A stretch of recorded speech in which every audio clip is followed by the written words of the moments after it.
Welcome back, everybody. So we are working our way through the Sunken Tower of Walls to acquire the final job class. In the midst of all of our side questing, all of our digressing, oh my gosh, did I actually just plug another YouTube channel? Yeah, I probably did, digressing and side questing, because I actually do like that series. So welcome back, everybody. I hope everybody's week has gone well. It's one of those things. Happy Thursday, everybody. You're getting really close to the end of the week. I hope things have gone well for you. For me, it's just been busy because obviously I've had a lot going on. Excuse me. So, geez, I'm like trying to think in my head. I had the live stream on Monday, and then I've been working on 2 reviews for the channel, as well as keeping all of the other things together. Oh, this crystal shard gives me great power. Now back off while you still can. Tick, tick, tick, tick. I'm not taking this too seriously, but there's a reason. So, I'd like to introduce everybody to Gogo. My name is Gogo, copycat extraordinaire. The art of impersonation requires mimicry. Therefore, I shall copy all that you do. A fight for a fight, and a spell for a spell. Could you but imitate me, you would certainly win. All right. So, I'll get back into the week. This is Gogo. A lot of people think that his first introduction into the series was Final Fantasy 3 or 6. And it isn't. Final Fantasy 5 is actually where he showed up. The Mimic Extraordinaire was in this game. And then he was later brought into Final Fantasy 6 and was never seen or heard from again. So yeah, this is the first incarnation of him. So, people will notice that I'm not doing anything. Well, that's kind of boring. But it's actually how you win. So, he actually gives you the hint. If you can imitate him, you would certainly win. So he's not doing anything. And the only way that he's going to do anything is if you fight him or use a spell on him or anything like that. Now, granted, Forrest just died. But, again, if I take an action towards my party, not him, it doesn't count. So that's actually how you win. You just do nothing, as he has done. It's similar to Final Fantasy IV, the Paladin trial, where this Dark Knight is just hammering you, and the proper answer for a Paladin is to not fight. To instead put down your guard and show peace and love and compassion. And so I do like this fight. Just because it did that, and it actually made you think outside the box a little bit. Because I remember going through this the first time, and I was just like, I can't beat this guy. And I didn't read the dialogue. If you but imitate me, you would certainly win. Oh, okay. So, I did nothing along with him, and I won. And I remember as a kid being completely frustrated by that. I was like, you didn't tell me! Incredible! That is exactly right! I will do nothing! Do exactly what I do! In other words, do nothing! That's the way of mimicry! Now you are ready! Adieu! My body is ready. So I'm just gonna make this claim, you know, Reggie Fils-Aimé is Gogo. That's what it is. Reggie-Gogo. There we go. That might be our episode title, Reggie-Gogo. So now we have the spirits of these brave warriors rest in these shards. Mime. This is the final class. Probably the most powerful in one aspect. So obviously it is a mime class, so you can imitate the last turn that happened in a fight. But you also get the ever so wonderful and magical third ability slot in the job interface.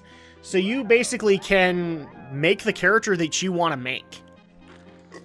Now, granted, Go-Go in 6 had all ability slots. You technically didn't have to have a fight. You didn't have to have item. You didn't have to have any of that stuff. You could basically play him off as whatever you wanted him to be. This one actually still says I have to have Mimic as my top slot. So that's just the way it goes. So obviously this is a great thing, and I will be honest here. I actually do like the Mimic or the Mime class in this one because it actually makes all of your heroes look like they are the heroes of light, or the light warriors, or dawn warriors for lack of a better term. So I have no problem admitting I will wholehandedly make all of my party mimes with their various specializations, just because I like the look of how the classes work, and I can still make it all work. So now we're moving on to the next one, and actually the next one is 2 that you need the Black Chocobo to be able to get. One of which is North Mountain, which, if people remember from an earlier video, is where Bahamut is located. So we're going to go ahead and get the Bahamut summon. Then we're also going to bounce down to the Phoenix Tower to get the Phoenix summon. So that's the Phoenix Tower right there. And it's actually walled off, so the only way to get in here is with a Black Chocobo. Kind of an interesting way to do things. So I'm just showing off North Mountain. So that's North Mountain right there. All you have to do is go all the way down to this little forest area. That's the only means of landing, is with a Black Chocobo. And now we're going to go to North Mountain. So anyway, back to the week I was telling you about. I did the live stream on Monday. I am working on 2 reviews. Mainly because one of my reviews started getting longer. And so I'm like, oh, crap, I really don't want to have a Xenoblade situation. And a month later put out the review for, in this case, The Witness. So, thankfully, I had another game coming out that exact same week that I was interested in. So I decided to pick it up. So I do have a little bit of bad news as part of the business in this video. Unfortunately, The Witness will not be in the next review. I know I said that it was going to be, just because The Witness is taking a little bit longer to finish up. Let me put it this way. The other game, I was through way sooner and was able to write a majority of it. So I'm just barely finishing up The Witness and starting to write the review, but the other one's pretty much finished. I just need to record it. So at that point, that will go up first, and then you will get The Witness, and then I get to bounce into next week another 2 reviews. And in fact, I'll just go ahead and tell you. So the next review is going to be Lego Marvel's Avengers. And I already know that people are going to scream at me going, why are you reviewing a Lego game? First of all, I'm a fan of the Lego games, because if for any other reason, the Lego games have basically made it so that movie tie-in game doesn't leave a bad taste in your mouth. It actually goes above the stereotype here of saying, no, there are good movie tie-in games. There are good TV tie-in games. Because Lego actually makes it work with their parody style. So, for as much people are going to go, oh, I don't like those Lego. Lego has done quite a bit for gaming. In the fact that, yeah, sure, there are still crappy movie tie-in games that are coming out here and there. But Lego has actually put a good face on that. Because at least with a Lego game, if you're a fan of Harry Potter, Star Wars, Marvel Universe, DC Universe, you know you're going to get some good jokes in it, and it's fun. So and I don't see a reason why not to review a Lego game, even though, yes, principally, or basically, they are the same game. I would argue no, they're not, because they have to accommodate different mechanics for different universes. For example,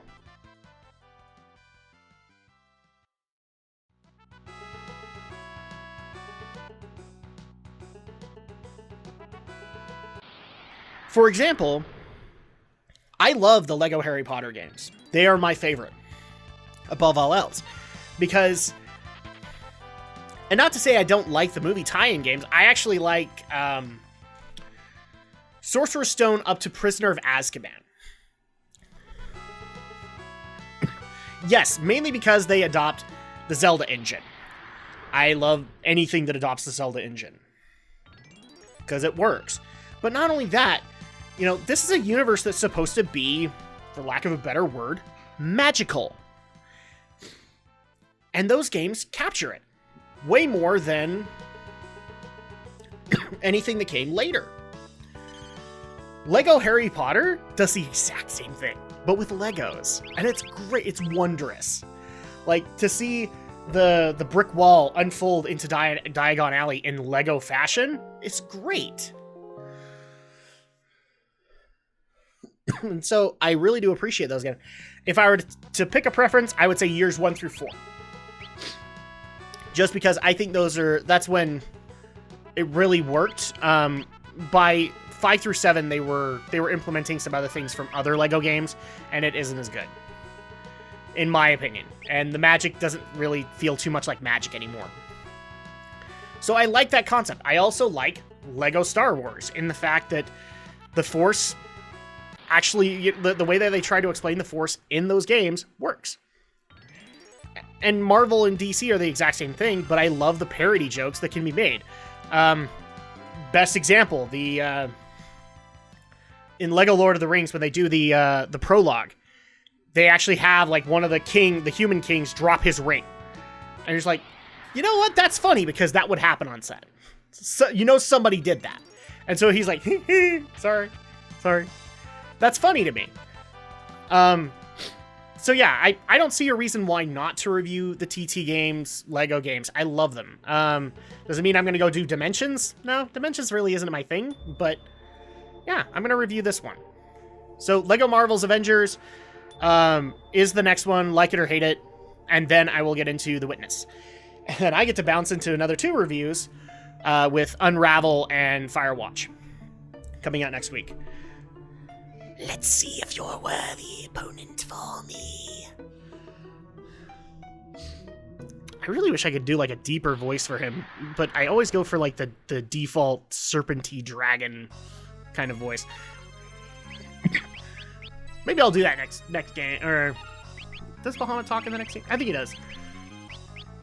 So maybe we'll do it that way. But yeah, so I've got that review going out.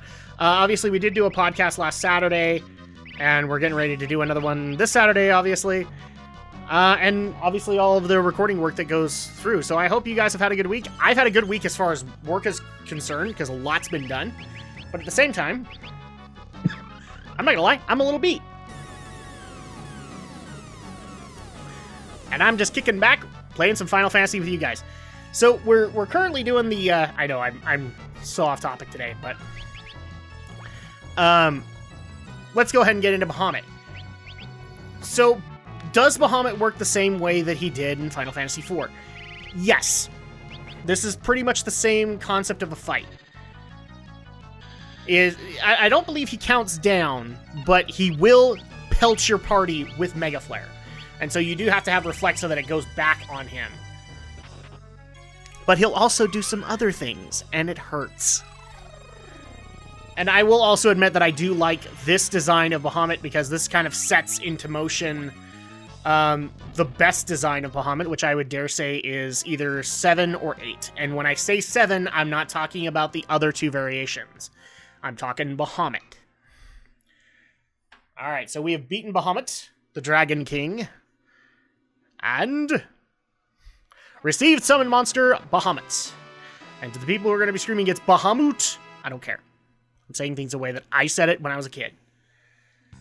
Because this is my Final Fantasy playthrough, not yours. Yeah, I can be a dork when it comes to stuff like that. So now that we're done with North Mountain, it's time to go to the Phoenix Tower. And holy crap, the Phoenix Tower. It took a while. It does take a while. It's literally like 100 floors. So we're going to go ahead. We actually will get it started in this one. There is no grinding needed or anything like that, but it will take a while. So thankfully, I have some things to talk about. So hopefully you guys will appreciate the reviews that I do have coming out. I'm not going to give any hints as to where the reviews are going. But I think I've judged them fairly. I do. Obviously, you guys will have your say on the matter. And then Unravel and Firewatch, I am looking forward to. I had a third game, but thanks, Concept Software, You delayed Mighty Number 9 again. I hate to say it, people. I am actually, like, on the side of a lot of the Kickstarter backers who just don't give a crap anymore. This game should have been out a couple of years ago, and it still isn't. Like, we were supposed to see, like, this reimagining, this reinvention of Mega Man, and it just hasn't happened. And it's actually getting to a point where I agree with the people out there who are just scared of this game now. They just don't know if they want it to come out. Because it's either not going to be good, it's going to be mediocre, and it's going to make us go, oh, well, you know, can you please go back to Mega Man? And obviously, Inafune can't do that. And Inafune already has plans with Recore. And I don't want to see the Blue Bomber end like this, but even if it's a reimagining, just get the game out. Seriously. I was looking forward to doing a review and actually, you know, giving this... giving us the 100% good treatment. You know, like, is this good? Is this bad? Was it worth waiting 2 years to get this? And actually being honest about it. But unfortunately, Concept has delayed it to spring 2016, which means it could easily come out before June 1st or June 30th, depending on who you talk to. It's like, oh, okay, well, screw that, you know, now I gotta wait. I will do a review of Mighty Number 9, and at that point, I will give it its fair due. But I'm just saying, for the record, Concept has not done any favors in this regard. There's a reason fans are mad, and rightly so. It's really dumb that this game has spent so long trying to come out. I mean, without quoting Duke Nukem Forever, this is Duke Nukem Forever. You know, people waited, what was it, 12 to 15, probably even longer, 12 to 15 years maybe, on Duke Nukem Forever, and it came out, and I love the people who screamed at Duke Nukem Forever, and I just kind of laughed at them. I'm like, look, it took it this long to come out. Just be thankful you got a Duke Nukem game. You know, you easily could have not had anything. All right, so we have hit the Phoenix Tower. I actually do like the Final World theme, because it really works. We've actually had quite a bit of news this week. I wonder if I can actually get to any of it today. I don't know.